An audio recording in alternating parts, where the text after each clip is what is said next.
Have you ever worked a 9 to 5 or a day job and struggled to keep your creative life going? It can be really hard when you're in one of these situations to make sure you maintain your creativity and keep your spirit open to the creative force of life. Luckily today, I have a guest who has managed to do just that. He also happens to be my boyfriend. Welcome to Unleash Your Inner Creative with Lauren LoGrasso. I'm Lauren LoGrasso. I'm an award-winning podcast host and producer, singer-songwriter, public speaker, and creative coach. And this show is meant to give you tools to love, trust, and know yourself enough to do whatever it is that's on your heart and claim your right to creativity. And today, I have my amazing boyfriend, Timothy Michael Blewett, with me in the house. Welcome, Timmy. Thank you. Thank you for having me back. First time to Unleash Your Inner Creative Studios. How does it feel? I love it in here. I love what you've done with the place. I also helped put it together, so I'm reaping the fruits of my labor. Yeah, we had quite a time putting in the rug. Oh, yeah. Even right before we started, we said we're never taking this rug up, ever. So the deal with it is it's a ruggable rug, and those rugs are supposed to be super easy to clean and put together. But this rug tested every fiber of our being and our relationship. And somehow we finally got it down, but it literally took us hours, multiple days, and like a 2-month break because we put it down the wrong way and we just like didn't deal with it for 2 months because we're like, we'll come back to this. We also, weren't we in a FedEx once because we had to send a ruggable back? Oh my God. We got one that was the wrong dimensions. And so we went to the FedEx and we thought that they could handle it for us. And they said, oh no, you need to roll it up for us and package it and put it in here. So we literally just like took up 16 square feet. I don't even know if that's correct. I forgot about that. But we rolled this thing, we unfurled it in the middle of FedEx and rolled it back up and packaged it. And the woman behind the counter said like, oh, thank you very much. We'll send it back. We went in there with it just rolled up and she's like, oh, we don't have a box for that. You're going to have to like roll it up yourself and put it back in the original box. And we're like, okay. We were literally rolling a rug in the middle of a FedEx in Burbank. If you want to know what we do on a Wednesday afternoon. But anyway, yeah, last time you were here, we recorded from bed because the Unleashed studio didn't exist. So I'm happy to have you back. And I'm really excited to talk with you today about what you've been finding since you've been working this 9 to 5 and really just like what you've been up to since last time, because it's been almost a full year since you've been on the pod. Yeah. So last time we talked, I'm trying to remember what we covered. I remember we had our relationship story, and I remember we were talking about artistry and creativity. I don't even remember what we talked about last time we were on, but I know we had a good time. Mm-hmm. Oh, yeah. It's always a good time. I also like how I've been moving from the bed to the closet to the studio. Oh, I remember what we talked about last time. Last time you were on was Mental Health Awareness Month, May. Actually, almost has been exactly a full year. And we talked about mental health within relationships. Right. That's right. Okay. Yeah. So how has your mental health in this relationship been? I think it's been great. I think that we have taken on responsibilities and courage to like meet each other halfway. And I think that that plays a huge part in it. And then I think just in life, like growing as people and then growing together. Like it's interesting when you become like two vines or two roots of two different trees, you're next to each other, you begin to grow together. I think that that's like what we were doing. What kind of tree am I? An elm. Yes, like my street Like your back street. home. Yeah. Which kind of tree am I? Birch. Oh, yeah. That used to be my favorite tree. Well, I intuited that. We had a birch in the backyard, and something about the bark. I love the way that, like, I would peel the bark, which is probably not good for the tree, but It's something fine. about the way that it peeled, and I loved climbing it. That was my favorite tree to Aw, climb. Honey, I didn't know that. Yeah. Wow, that's cool. I just intuitively said birch. We don't have birch trees around here. Yeah, I haven't seen a single birch in LA. We need to plant one. Maybe they can't grow in this area. Yeah. But maybe they can. Let's try. So that's good. We also moved in together since last time we were on here. So how have you liked being my roommate? Good. Good. I've liked it so much. I've liked it good. I've liked it good. very good. I've liked it good. Very good. I'm not a prisoner. No, it's been really good. I think it was rocky at the start as like any moving in together of two different people. Like I've had that with roommates for my entire life as an adult, like through college, through. I'm just thinking of one specific thing you said to me. What did I say? That was the worst move-in experience you've ever had. Yeah. So it can only go up from there. It did. I think it went up within a couple weeks. Yeah. Honestly. It did. See, start at a low, go to a high. What happened was I didn't expect him to have that much stuff.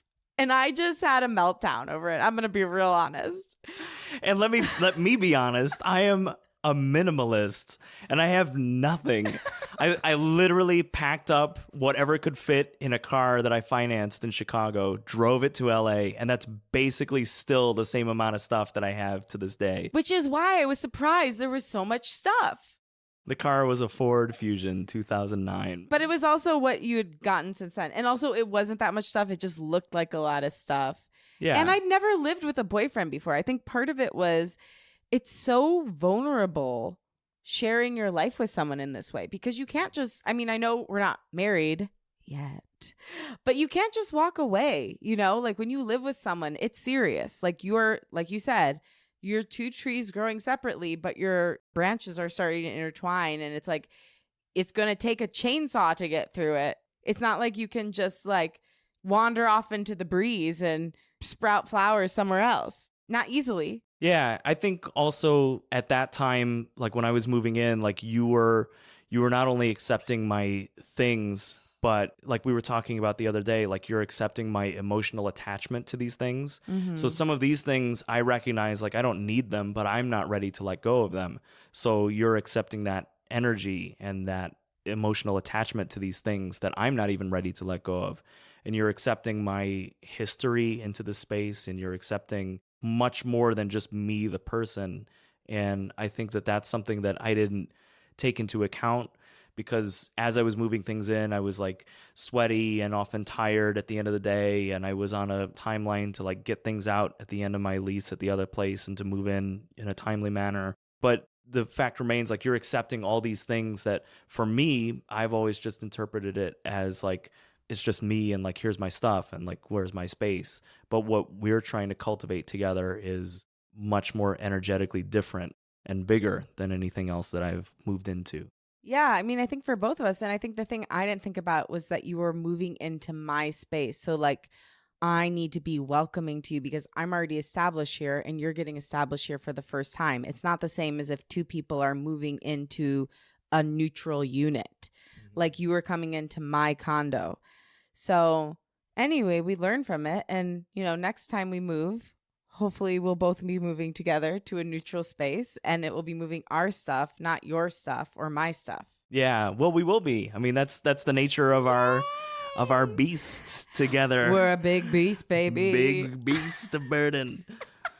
Yeah, and I think we have built together from there, and we've both like learned how to be respectful with each other's space and each other's things, and we're still learning and we're growing.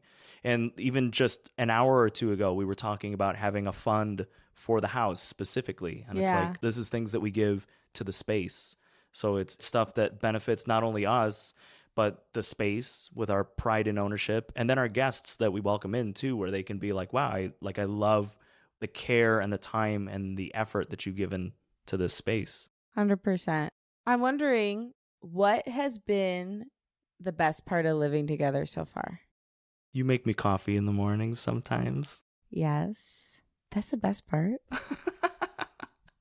I start low and then I work high. Okay. What's high? I think that that's a beautiful thing. I think that it's beautiful that we do things for each other out of love. I think that's one of the best things in our relationship. Either we see that the other person needs something, or we just feel like, I love you so much, I want to give something to you out of the kindness of my heart, and like, here's a nice simple thing. Well, I guess in that vein, I like that you take out the trash. Yeah, all the time, baby. I haven't taken out the trash in months. Yeah. And trash, feels great. Trash and recycling. That's my jam. There's something that I like about that corner or that area where I'm like, I like to keep this clean. Tim's Corner. Tim's Corner. Tim's Clean Corner. Tim's Clean Corner. And I also like just being able to play with you all day. Like from a creative standpoint, we just write stupid songs together all day. Like I'll start singing a stupid song and then you'll like add a second verse, and And then we sing it, and we've created some really good ones. Should we sing our chicken shawarma song? Yeah. Okay, this was a song we actually made up when we had COVID together, and we ordered chicken shawarma, and it was dry. And for the record, we weren't high, but it just rhymed. Okay, ready? 1, 2, 3, 4, 5. Chicken shawarma makes me cry when it is dry, and I am high. Boom, boom, boom, boom. 'Cause all I want is piles high to the sky. Oh, to the sky of wet chicken. Wet chicken, oh, wet chicken. Wet chicken, oh, wet chicken. Wet chicken, oh, wet chicken. Wet chicken, oh, wet chicken, yeah. So we like to take things too far. Coming to iTunes via Shmo Yoho. What's Shmo Yoho? They're the Gregory brothers. They Aw. did the what's the one that we always reference? Dead Giveaway. Dead Dead giveaway. giveaway. Dead giveaway. But yeah, they would love that song. That's like right up their alley.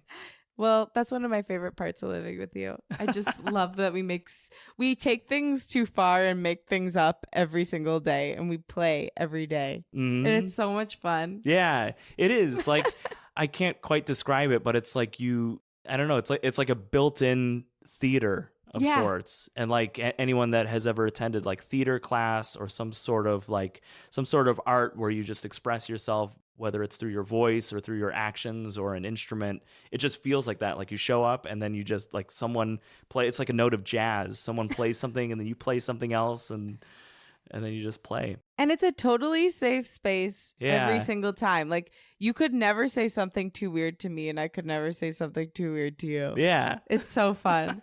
It's my dream. Truly, like that was my favorite thing. Like whenever I would think about who I'd want to be with, I was like, I just need to be able to be weird with them. And I can't even stop it. Like sometimes I'm like, I gotta say something weird or else I might not make it.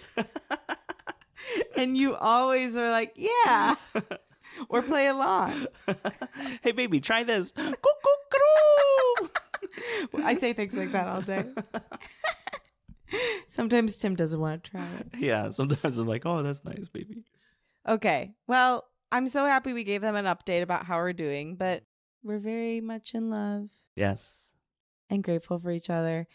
And this time has also been a huge time of transition for you because you went from 10 years being fully a renegade on the run artist to now working a full-time job and being an artist. So tell me about what prompted that transition, and then we'll go from there. Ultimately, what prompted that transition was the writers and the actors strike.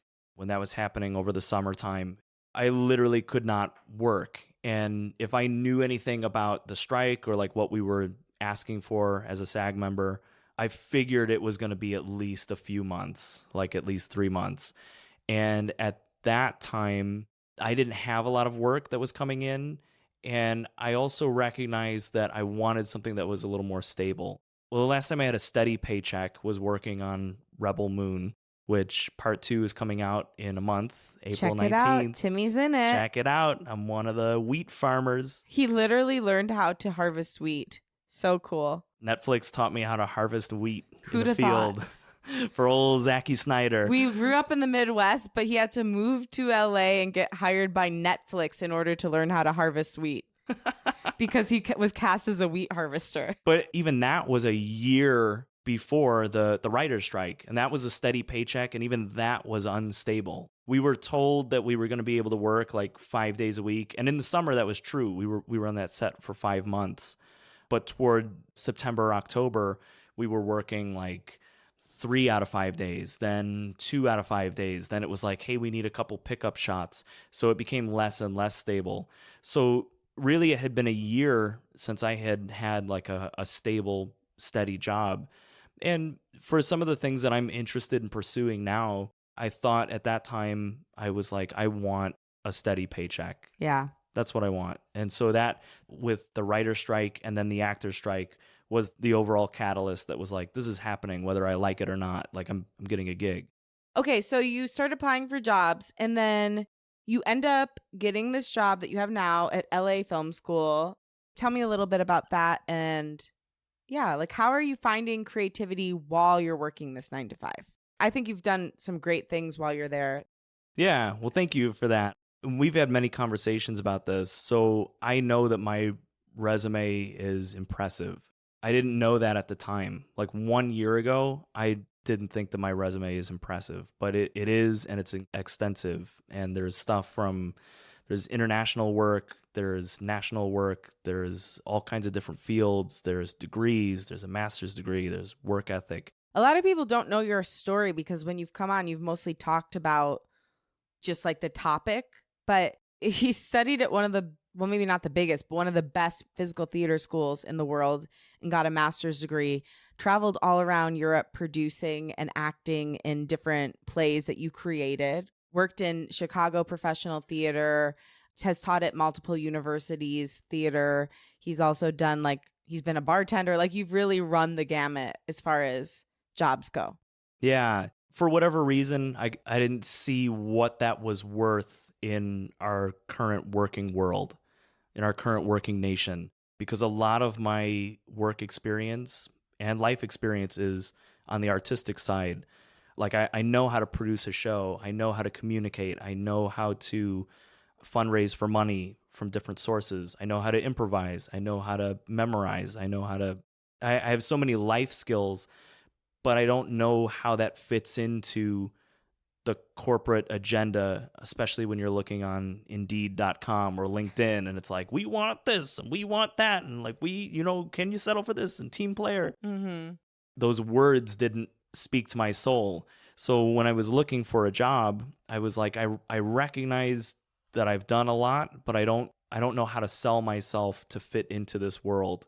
So I was kind of looking for whatever would kind of mesh with what I was looking for at the time, which I wanted something to be of service. I did not want to do anything that was not going to be helping someone in some capacity. So at the Los Angeles Film School, I work in their financial aid department, and this is a huge part of my personal story of I went to undergrad, financed my own way. I'm still paying off my student loans, and I thought like that would be amazing if I could help other people understand as they're going through college, like here's your dream, here's how you can finance your dream, and here's what you're going to have to do afterward when you get out. I saw that opportunity, applied for it, and by the grace of God, they were saying, we're looking for a few people. We had an interview, and they said, you fit the bill. We'd love to hire you. It was a couple days after the 4th of July, I think, or it was a couple days before the 4th of July. It was right before we went out for your birthday. We went to Mexico. I think it was right before the 4th of July they contacted me, and I just thought, like, I can relax, like it's done, like I can celebrate. And we went to Mexico, and it was beautiful. It was like, we're going to have this time, and then I'm going to come back, and I'm going to have a steady job, steady employment, and just going to take it from there. So I recognize it as divine timing in a way of like, it was meant to be, everything aligned. And we talked about this a lot of like, literally there's a strike going on in the city that I'm living in the industry that I'm in. I cannot get a job if I want to, an entertainment job. I remember saying to you at the time, because I know you were having a lot of doubts of like, am I doing the right thing? Because all you've ever wanted up until that point was to make your living as a professional actor, and you had been doing that. And I was like, baby, if you have any doubt, God gave you the ultimate sign that you got this job the day the actor strike was announced. Yeah. It was literally the day the actor strike was announced. So it was like, if you had doubt, here's the doubt that can be relieved. That's what it was. Yeah. Now I remember that. Yeah. It was like here's the strike. Like we had heard rumors that was going to happen. And so I was putting my feelers out there. And sure enough, like when the strike went out, I got my employment offer letter and was like, there it is. Yeah. You brought up a good point because I think a lot of people, myself included, like I got into podcasting and radio kind of through luck. I mean, it was hard work, but I was just in the right place at the right time and somebody saw my talent and pulled me in. But for people who are like you and who worked in creative industries and are now looking to maybe get something that's more corporate or like office based, there's so many skills. I mean, smart people know that theater majors are the best people to hire, or artists or any sort of creative people because we're scrappy. We think outside the box. We're hard workers. Things that seem hard to other people don't seem hard because we've literally tortured ourselves by choice for years. It's within our nature to fill the role. Yeah. So like, if someone gives me Stanley Kowalski, I'm going to find a way to be Stanley Kowalski. Right. If someone gives me financial aid counselor at Los Angeles Film School, I'm going to find a way to be the best financial aid counselor at Los Angeles Film School. And most people know who Stanley Kowalski is, but for those that don't, from Streetcar Named Desire by Tennessee Williams, a great play, a great part that was made famous by Marlon Brando. And you would be great at the role, honey. Thank you. But for people who are like us and who are looking to take their creative skills and kind of put them through the filter of the corporate world, what would be your advice for them to, one, get these potential employers' attention, and two, that they could like channel their skills in an interview to let them know they have what it takes to do this job? That's a really good question. Number one, playing to your strengths, like anything.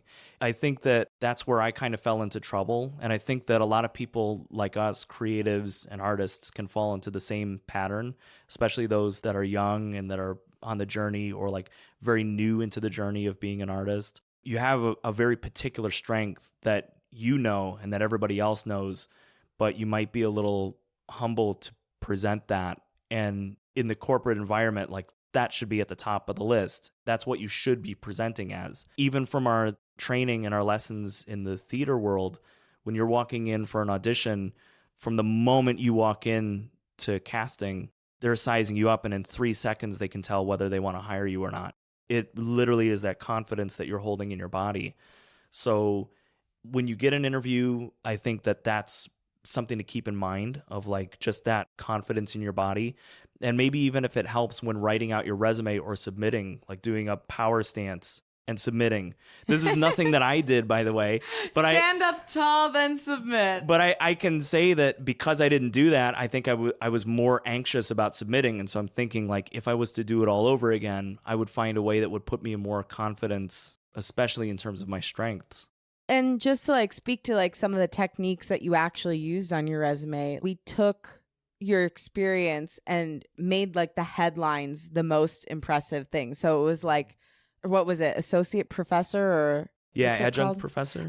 So we put like adjunct professor because he's done that 2 or 3 times at different places. And then we put underneath it all the times he's done it and the years that he had done it. So versus like listing teacher or something, a lot of times, like he's saying, like, you undersell yourself because you're just like, well, I just did a little of this and a little of that. But it's about taking the things you did and framing them in the most impressive light because they are impressive, and then doing that for each experience you have. And also, like, because corporations really like to see that you've worked at a place at a long time, if you've done something over a long period of time, even if there were breaks, making sure you keep those years going, like making sure that you like put, okay, I worked it from 2023 to 2024. Yeah. I think even working backwards as I'm thinking about this, I shot my shot and now I've been working at this job for about 7 months. And from what I see in the corporate environment, as opposed to like what my skills are, I think that some of the biggest things to tee into, one is like deadlines. As I think as creatives, like, we absolutely have a deadline. Does someone need a piece of artwork painted and delivered by a specific time? Yes. And I will get it to them, or I don't get my paycheck. I don't get paid. I don't get to eat. Does the performance go on at 7 p.m. on April 19th? Yes. And so I've got my lines memorized and I'm showing up by this time. And by the way, I've rehearsed all that. So just the importance of like a strict deadline and the communication. And then from there, you kind of weave in like teamwork and communication, and saying like, I'm communicating with those that are higher up than me. I'm communicating with those that are going to help me get my job done. I'm also a team player, flexible.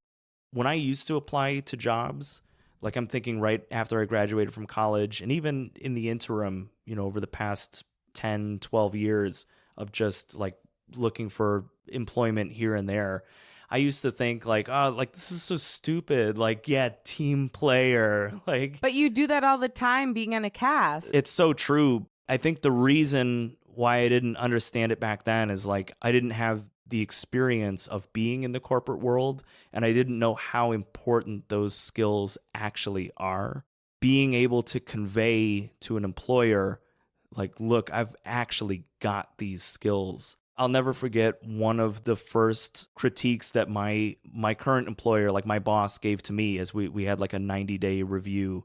And he just flat out told me, he was like, I love your empathy when you're connecting with students.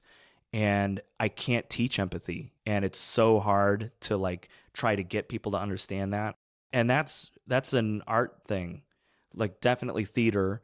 Musicians have it, painters have it, like anyone that is in the arts, because you have to be empathetic to connect with another human being or a society or the culture around you. And you can't teach it. And for the line of work that I'm doing, it speaks in droves because I've been on phone calls with students that really are at wit's end, and being able to just connect and listen and hear them out and then speak with expertise and then find a solution. It, one, diffuses the problem in lightning speed, but also like you truly establish a connection and people no longer feel like they're afraid on the other end. Because I think that's where, at least in my line of work, the person I'm trying to connect with, there's a fear that arises. And, you know, maybe for employers, there's a fear as well of like, I need to fill this position. I've got to find the right person. And if you can connect with the employer and put their mind at ease and be like, hey, I've got exactly what you're looking for.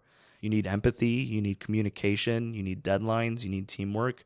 That's what I've been doing in undergrad. That's what I've been doing in high school. That's what I've been doing afterwards. I've got what you need. Yeah, because if you think about it too, the employer is putting themselves on the line by hiring you. So you want them to know that if they hire you, it's not going to be a mistake and you're going to do a good job. Okay, that's great advice for people who want to get a corporate job, who've been mostly working in the creative world. But for people who are currently either in a corporate job or have a day job or just working a job that it's great, they like it or even love it, but there's so many other creative things they want to do. How do you maintain your creativity when you're working 9 to 5 or 9 to 6? I would say my creativity became more disciplined. That's interesting. Yeah. I mean, I think just by nature of the beast, my job starts at 9 in the morning and it ends at 6 p.m. So I've got the morning hours before that I can use. I usually use them for sleep, but I almost all of them. I should be more disciplined. And then I've got the hours after 6 p.m. until I try to go to bed around midnight so that I can like get a full 8 hours and, you know, that sort of a thing. And then I've got my weekends. So I've got a full Saturday and a full Sunday. And I think because I know when I am needed at work, I know exactly when I can be creative in the hours that I can be creative. And that doesn't mean that I'm not like taking breaks or I'm not thinking about other projects like while I'm at work or doing my thing, but to like really set aside the time to say like, this is when I can be creative. It's very regimented. So there's kind of a strict discipline there. And I think that a younger me never understood the importance of that. When I graduated college, I was like, whoa, like this is amazing. This is a free for all. Like I can do whatever, whenever I can go. Like there's an audition at 10 in the morning and then there's another one at 4 p.m. And and then you get a job as an actor and you're like, I don't rehearse today until 3 p.m. until 9, but then the next day it's 9 a.m. until 3. So everything was all over the place and constantly changing. And if I didn't hustle to get that work, then I didn't have a job and then I couldn't pay rent and I couldn't eat. And I liked that life, but it's just different. Now, what I'm engaged with is something that is more disciplined and more rigid, but there's more availability for me to put that creativity into outlets that I don't have to be physically present in. So what does that mean? I'm not doing this per se, but let's say YouTube or TikTok or, you know, thinking about those things. What I am doing is I'm writing a book. I'm also trying to create a course curriculum for like a virtual online course. So these are things that I can create within this disciplined structure that then I can put out. It's a creative outlet, and then hopefully it's a means of income afterwards. But nonetheless, like if I'm working 9 to 6 and I'm creative outside those hours, I have that, and I don't have to worry like there's nothing for me to do from 6 p.m. to 9 a.m. I'm not worried like I'm missing out on an audition, or I'm missing out on something. Like I've got different creative outlets to work on. Hey, creative, if you love the show and it has meant a lot to you, could you do me a favor? Rate and review on Apple, give it a review on Spotify, share it with a friend. These things all make a major difference in a podcaster's life and in growing their show. And I really want to build up this community of creatives who love, trust, and know themselves, and love, trust, and deeply know others. So if you could do that and share the show with someone you care about, that would mean so much. All right. I love you. So tell me what you think is the biggest benefit and drawback of your former life, which was being a vagabond artist, living in wagons. Literally, he lived in a wagon in Europe for at least a few weeks. Couple weeks, yeah. Touring around, doing plays, but not making much money. To this, where you're making steady money, like good money, but it's taking up more of your time, and like you have like greater boundaries around your time. So what would you say are the benefits and drawbacks of each for people who are listening and are like trying to decide what direction they're going to go in next? Yeah, immediately. I mean, you named it right off the bat of like, I buried the lead. You got it. I mean, I think everybody knows, like I'm literally trading my time for money. When I was not working a 9 to 5, like I had from 12:01 a.m. to 11:59 p.m. to like make my money, and it was all my time, and I got to figure out if I got a job as an actor, then I would trade some of that time, but I also like I would feel, at least out here in LA, a lot of it is film, so you're hired for like a day, or you're hired for a couple days or a week at most. 5 months that I did the Zack Snyder thing, that was unheard of. But you know, you take it and then you just say like, this is what I've got, and then it will be ending, and then my time will return to me. Now, this corporate position, day in, day out, until I pull the plug and say I want to stop, not from 9 to 6, that is not my time anymore. That is time that a company owns me, essentially. And I don't like that. I also don't like that sometimes you and I are like, I just want to get away for the weekend, or I want to leave on a Thursday or a Wednesday and come back on a Monday or a Tuesday. I can't really do that with my schedule. Because it's a hybrid work. Yeah, it's a hybrid work from home, work in the office, but also the nature of my job too is to kind of like be on call and be present. And I personally, much like we were speaking about filling that role as an artist, I want to fill that role, and I want to be good at my job, which is why if you're an employer, you should be hiring theater artists. 100%. Artists in general. We're the best. Because we care. We care so much. If you only knew how much we care, you would really only hire artists. Yeah. Yeah, it's true. Yeah, we want to be so good at what we do, and we want to explore and share. I had never produced a show, and within 3 or 4 years of producing my first show, I was an associate producer. I wasn't even a full-time producer. I produced a #1 hit show. What? Like it's hard? But the reason is because I care. I care about people. I see people. And that's the thing that artists do. And the reason why employers are like, oh, must have a business degree. It's like, if you only knew how much artists actually knew about, well, not all of them, but a lot of them know about business because of what we've had to accomplish for ourselves. Like Tim, you, for example, the reason why you're so good at this job is because you've had to have a very strict budget for the past decade. And so in order to survive, you've learned how to be your own financial aid counselor, which is why you can waltz into this role and be at the top of your training class. Yeah. We were trained out of Full Sail, Florida, Full Sail University in Florida. So I was waking up to be trained for this position at 5 a.m. in Los Angeles so I could attend this training class. And I ended up like graduating top of my class, essentially. Okay, so going back to it. So did you state the best thing about living the 9 to 5 life and the best thing about living the free life? Yeah, I mean, my artist life, like I loved waking up in the Wagenplatz in Germany. Explain what that is to people who don't know, which is everyone. Yeah, it's a place in Cologne, and it's I think it's on their national registry as like this is our national place of interest. It's called the Wagenplatz. The Wagenplatz, and it basically it's a place that the government gives to artists for free and says like I think you have to apply to get in and you have to be a German national.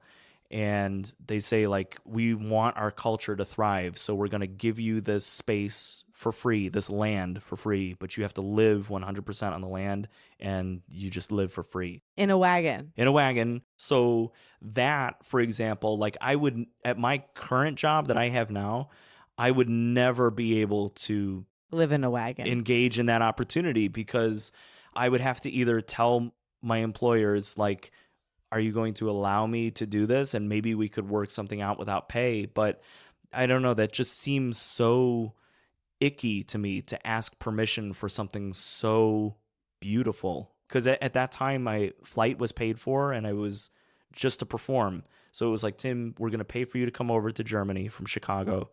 And you're going to live in this Wagenplatz in a wagon. And you're going to be the lead in this play. What artist would turn that down and say, you know, I've got a 9 to 5. So that's the worst thing about having the 9 to 5. Yeah. What's the best thing about having it? The best thing is the stability, the skill, and seeing what it has afforded me of being able to actually plan, use what it's giving me to build a nice foundation. I got accepted into the Groundlings training program. Yes, which has been amazing. So this job has allowed me to feel very comfortable in putting down the big bucks to attend that training program. Buckles. And to pay rent and to pay for food and to go out on dates and save some money for other things. So there's that kind of stability that is amazing. And then I think also... You've also helped so many people. Like all the students you've helped get scholarships.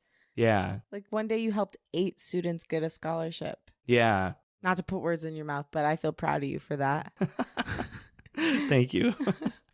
Being able to help students and like helping them get as much financing as they can. I love doing that. But I will say too, something that I read recently was that Carl Jung, he would not accept students into his like psychology apprenticeship if they weren't skilled in something else, which I find really interesting. Because it's kind of a swap. He wanted people to have a mastered skill and then to like come and learn something else. So like my mastered skill, I would say would be the craft of acting. And I'm learning this sort of like other job on the side. Whereas I think that it's important for young artists to master something else on the side in addition to going after their craft. Because then you're always going to have this passion inside of acting or artistry or what have you. But if you have something else that's mastered that the country wants or that employers want, like you've got that and you're a hot commodity. And then you've got this other thing on the side that no one can ever take from you. And also you understand more about the world and what, like, for lack of a better word, everyday people are going through. And I'm not saying like you have to do everything in order to understand and be an artist. But if you never experience some of the most simple things of life, like working in an office or, you know, doing a day job, I don't think you can create as honestly, because there's so much inspiration that comes from every part of that. The pain of it, the sometimes monotony of it, the little triumphs you experience within it, the feeling when you get to go on vacation, the camaraderie you feel with your favorite coworker. Like that's all a well of inspiration. Yeah, it's its own little ecosystem. And I think I personally am just not aware of how many people in our country and the world, I suppose by proxy, are privy to that culture and that ecosystem. So when there's someone that can portray it at face value, whether it's through a painting or a song or a play or a film or a TV show, it resonates that much more. And when there's someone that breaks out of that, I think it's also just as inspiring for someone that is within that ecosystem to look at them and to say, like, that guy broke out. Like, that's amazing. Like, maybe I could do the same. Right. What's the worst thing about being an artist, like full time in the way you were? Because you didn't say anything bad about it. Is there anything bad? Maybe there's not. No, yeah, there is. I mean, the instability, for sure. Like the lean years and the fat years. You could speak volumes about those lean years and how difficult they are and struggling to get through them. I was telling you before we started this a few hours ago about how, like, when I first graduated college, I had to go to a food bank in Chicago, and how interesting that was to like experience that for the first time, but also how demoralizing it was to be like, I budgeted incorrectly and I don't know how to feed myself this month, and experiencing that. And I think that there's a lot of artists out there that can relate of like, I couldn't make ends meet and I had to ask for help from someone, and it can hurt. So I think that that's probably the hardest part of being an artist, is knowing already that you're going against the grain, and knowing that going against the grain is not rewarded often. What will it take our culture to support creative people? When creative people bring the most joy that our world has, and yet for some reason we've decided that's what has the least amount of value. What will it take? I don't know. I mean, I will say that like some places in Europe where I've been to and toured, they do have this respect for the arts. And when we traveled to Germany and Italy, and even my cousins, remember one of the first things they said was like, she's an artist. She's an artist. Yeah. There's just over there's just a completely different respect for art, like a completely different respect. And I think there's something to be said for that. Like the Wagenplatz where I was staying, the government literally was like, we respect what you guys are doing so much that we want to give you this land. That's all we're going to give you, but like, we'll give you a free place to stay and hang your hat as long as you can make your way. Think about having that in a city like Los Angeles, the city just being like, we love our artists on the ground so much that we're going to give like free rent. I mean, you would save lives. It would be a completely different world. It would make LA a much easier place to live in, even for the people who don't need or want to use that opportunity. Part of what makes LA so difficult to live in is you're constantly metabolizing the energy of disappointment and despair from other people. And if you are a sensitive person, good luck to you. You are constantly metabolizing that. And if we had some sort of program to support artists that were trying to make it or that had fallen down on their luck, if we would support them, I think the energy of the city would feel completely different for everybody. But it's not a city that supports the downtrodden in any way, and definitely not artists. It just kicks you in the ass. Yeah. I guess it's not even, eat or be eaten, kill or be killed. It's kind of like kill or like be on the street and become a dog, that kind of a thing. Because you see so many people that are just, they don't have a soul anymore. Like it's just their body. Well, their dignity's been taken away. Yeah. I guess our country would be completely different if they actually supported creatives and artists in the way they should. I would genuinely ask your listeners and just put that out as a genuine call and response of like, what is the solution to that? Like, how do we move closer toward that? I don't necessarily know that the government has any interest or is in any position to care about that. So how on the local level is it possible to bring that into fruition? Or like, how do you get the immediate populace to begin caring about people that are artists, musicians, singers, songwriters, actors, dancers? How do you get care and interest for that? Putting it out to the creative cuties. Let us know what you think. So my final question, baby. I know you have been creating systems to help you be creative every single day. You started out taking the Groundlings class this year. That really invigorated you and started you on a creative note this year and has been amazing. But what have you been doing since that class wrapped up to continue to keep your creative energy going? And what can other people do? Yeah, I think that this, again, speaks to a lot of the discipline that I was talking about earlier. So like if you know you're working from 9 to 5 or 9 to 6, then you know that you got to get your system in place either before in the beginning of the day and then work and then it continues on afterwards, or like right after work, like do jumping jacks, get your body going and then like get into your art. Why does that help the body?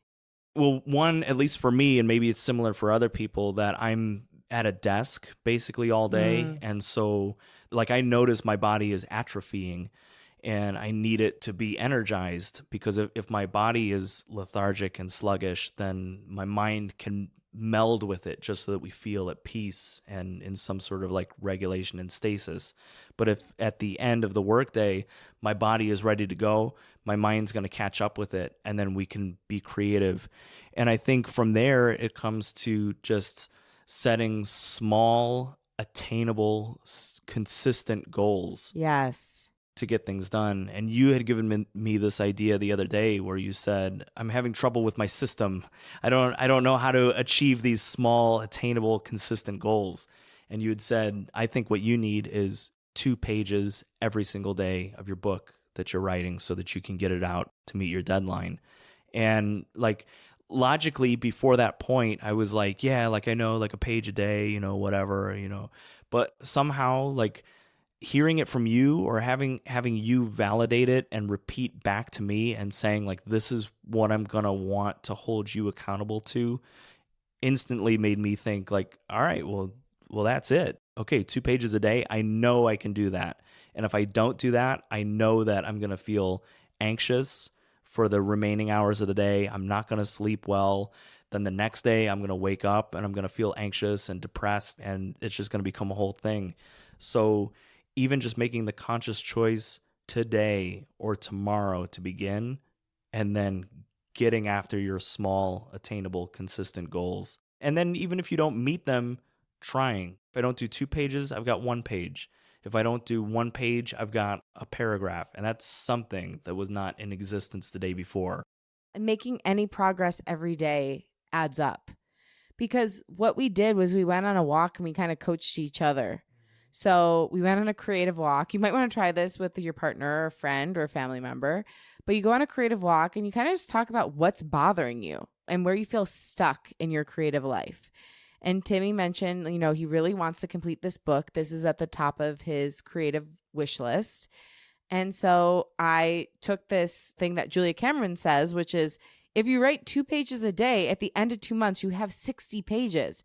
At the end of 4 months, you have 120 if that's how long you want your book to be. And the book's done at that point. Mm-hmm. Maybe you need to go a little longer. I don't know. Depends on what kind of book it is and how long your pages are. But that seemed to really set you free. And so like you created 2 creative goals. That was one of them. I think the other one's a little bit more personal. But, like you're working on those 2 things every single day and you're getting closer every single day. I think sometimes I know what happens with me being a multi-passionate creative, which most of us are, is I'm like, oh, I have to do everything. And then I beat myself up because I end up doing some things, but really a lot of times it feels like nothing because I haven't made headway on anything. So I do think it comes down to prioritizing when you're in a full-time job situation. What are your top creative goals and what are small attainable steps you can use to get there every single day? Yeah. And I'll just say too, like if you don't have someone that you can speak to this on or like to have someone reflect back to you, maybe just take a week and jot down and journal like what is that creative thought that keeps coming back to me every single day, or it's the first creative thought that keeps coming back to me every single day. After a week, that's what you should be going after. And then you can define like what are my small consistent gains that I can do to go after this. Because I have so many creative projects that I feel like are just in the forefront of my mind that I'm like, oh, how am I going to tackle all these? And then nothing gets done, as opposed to having you, or if you don't have anyone, having this meditation technique of like, what is the one thing that keeps coming back to me? That's what I need to go after. Now, how do I do it? And break it down from there. Yeah, it's good advice. Anything else you want to leave the creative cuties with if they're either working a 9 to 5 or thinking about working a 9 to 5 or getting out of a 9 to 5? Any thoughts, feelings, emotions? Yeah, use ChatGPT. I agree. I co-sign that. ChatGPT is my best friend. I don't care what anyone says. AI is the shit. I'm a big proponent of ChatGPT. And even if you don't have anyone to piggyback ideas off of, or if you want someone to sort of like listen to you and give you some advice, I've been finding myself daily asking, just saying, hey, ChatGPT, how are you? I have a question about this.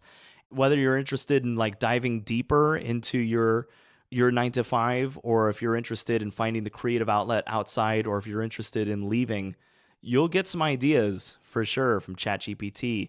And I think that those of us that are not moving toward the tools that are available within reason and using our own expertise in amalgam with these new AI tools, I just think there's a lot that can be utilized there. There is. And even I know so many of us struggle with setting prices when we're working in the entrepreneurial world. You can literally ask ChatGPT how much you should charge, which I have done. So I was thinking about teaching a course, and I put in the course curriculum and I asked what would be an appropriate amount for this course. It gave me a number and I thought that was a little low. I was like, I think I could charge more than that.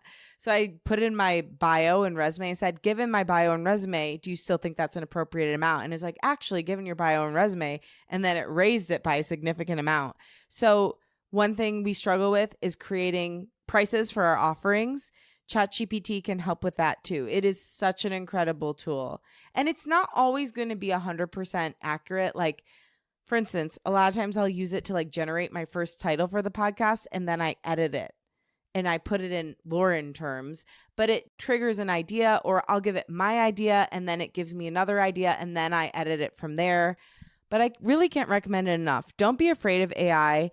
Part of why I created this podcast is because AI can't be creative. It can only replicate human creativity. So don't be afraid of it. It can take the like monotonous thinking, hard work out of it so you can actually utilize real human creativity.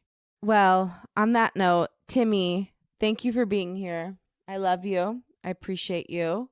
Timothy Michael Blewett, actor, writer, financial aid counselor, and future beard oil curator. That is something you've been doing as well, as creating beard oil. Yeah, that's my craft, because I wanted something physical. I recognized, if anything, of this whole journey of being an artist and an actor and traveling the world and joining in this 9 to 5, which is all digital and all very important, but I don't have anything that's mine. Yeah.